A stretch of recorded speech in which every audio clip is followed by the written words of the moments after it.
حضرت عائشہ ہی سے روایت ہے کہ نبی صلی اللہ علیہ وسلم نے طلوع فجر کے وقت 2 رکعت نماز، یعنی فرض کی بات ہے یہاں، آپ نے 2 رکعت نماز پڑھنے کی شان کے بارے میں فرمایا کہ ان کو پڑھنا میرے نزدیک ساری دنیا سے زیادہ محبوب ہے۔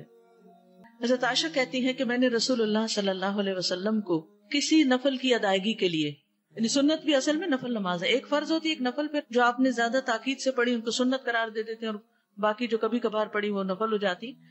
کسی نفل کی ادائیگی کے لیے اتنی جلدی کرتے نہیں دیکھا جتنی جلدی آپ نماز فجر سے پہلے 2 رکعتوں کے لیے کرتے تھے۔ جلدی پڑھتے نہیں تھے، یعنی اس کی ادائیگی کے لیے آپ فکر کرتے تھے۔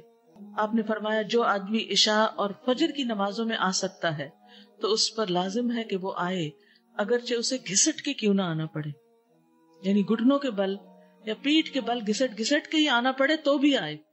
بس اللہ تم سے اپنی حفاظت کے بارے میں کسی چیز کا مطالبہ نہ کرے۔ کیا مطلب ہے اس کا؟ یعنی جو اللہ کے ذمے ہے اس پر کوئی ظلم نہ کرے اور ظلم کر کے اللہ کے سامنے جواب دہ نہ ہو، اس لیے کہ جس سے اللہ پوچھے گا، مطالبہ کرے گا، یقیناً اسے اپنی گرفت میں لے لے گا اور لے کر منہ کے بل جہنم میں پھینک دے گا۔ کیوں؟ اس لیے کہ جو شخص فجر کی نماز پڑھتا ہے وہ اللہ کی حفاظت میں آ جاتا ہے۔ رسول اللہ صلی اللہ علیہ وسلم نے فرمایا جس نے صبح کی نماز پڑھی بس وہ اللہ کے ذمے میں ہے، اللہ کی حفاظت میں ہے، اللہ کے ذمے ہو گیا۔ کہ جو شخص فجر کی نماز کی حفاظت کرتا ہے وہ اللہ کے قریب ہو جاتا ہے، اللہ کی حفاظت میں ہو جاتا ہے۔ کسی کو حق نہیں کہ اس پر ظلم اور زیادتی کرے۔ جو اس شخص پر زیادتی کرے گا جو فجر پڑھتا ہے تو وہ دراصل اس ذمے میں خیانت کر رہا ہے جس کو اللہ نے اپنے ذمے لیا، اور پھر قیامت کے دن اللہ تعالیٰ ایسے شخص کو پکڑے گا۔ بہت سے لوگوں کے لیے فجر کی نماز بڑی بھاری ہوتی ہے، وہ ایک خاص وقت سے پہلے نہیں اٹھتے۔ کچھ لوگوں کی اکثر ہی قضا ہو جاتی، وہ چونکہ دیر سے سوتے ہیں تو صبح اٹھ نہیں پاتے، تو ان کی حفاظت اللہ کے ذمے پہ نہیں ہے۔ یعنی فجر پڑھنے والے کی عزت اور احترام لازم ہے، کیونکہ صرف مومن ہی اس کی پابندی کرتا ہے۔ عامش کہتے ہیں کہ سالم بن عبداللہ بن عمر، ابن عمر کے کیا لگے بیٹے اور حضرت عمر کے پوتے، یہ حجاج کے پاس بیٹھے ہوئے تھے۔ حجاج کے بارے میں سب جانتے ہیں کہ بہت ظلم کرتا تھا، تو حجاج نے ان سے کہا اٹھو اور فلاں آدمی کی گردن مار دو۔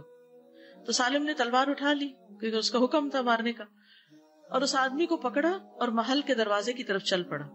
تو ان کے والد ابن عمر نے ان کو دیکھ لیا جب وہ اس آدمی کو باہر لے کے جا رہے تھے، تو انہوں نے کہا کہ کیا یہ واقعی ایسا کرنے جا رہا ہے؟ انہوں نے 2-3 بار یہ بات دہرائی۔ پھر باہر لا کر سالم نے اس سے پوچھا کیا تم نے فجر کی نماز پڑھی ہے؟ یعنی جس کو مارنے کا حکم تھا، کہا تم نے فجر کی نماز پڑھی ہے؟ اس نے کہا ہاں۔ سالم نے کہا پھر تم جس راستے سے جانا چاہتے ہو چلے جاؤ، اور وہ واپس آئے اور تلوار پھینک دی۔ حجاج نے ان سے پوچھا کیا تم نے اس کی گردن اڑا دی؟ انہوں نے جواب دیا نہیں۔ حجاج نے پوچھا کیوں؟ سالم نے جواب دیا میں نے اپنے والد کو یہ کہتے ہوئے سنا ہے کہ رسول اللہ صلی اللہ علیہ وسلم نے فرمایا جس نے فجر کی نماز ادا کی وہ اللہ کی حفاظت میں ہے یہاں تک کہ شام ہو جائے۔ تو ان کے والد نے ان سے کہا کہ سمجھدار رہو، میں نے تمہارا نام اسی لیے سالم رکھا کہ تم سلامت رہو، یعنی اللہ کے ذمے کے اندر خیانت نہ کرو۔ تو بہرحال اس سے یہ پتا چلتا ہے کہ انسان سے بڑے بڑے حادثے، بڑی بڑی مصیبتیں ٹل جاتی ہیں جب وہ فجر کی نماز کی حفاظت کرتا ہے۔ تو اس لیے بہت ہی فکر کرنی چاہیے کہ فجر کی نماز قضا نہ ہو، یعنی کوئی باقی کر لے، نہیں، کیونکہ باقی تو پھر ہم جاگ ہی رہے ہوتے ہیں نا، تو اذان بھی سنائی دے دیتی ہے اور وقت بھی پتا چل رہا ہوتا ہے اور دوسروں کو بھی ہم دیکھتے ہیں پڑھ رہے ہیں تو پڑھ ہی لیتے ہیں، لیکن فجر کی چونکہ ایک ذمہ داری ہوتی ہے اٹھنے کی بھی، اور پھر وقت پر اٹھنے کی، اور پھر مسجد میں جانے کی، تو اس لحاظ سے اس کی حفاظت بہت ضروری ہے۔ اور فجر پڑھنے والا شام تک اللہ کی حفاظت میں ہوتا ہے۔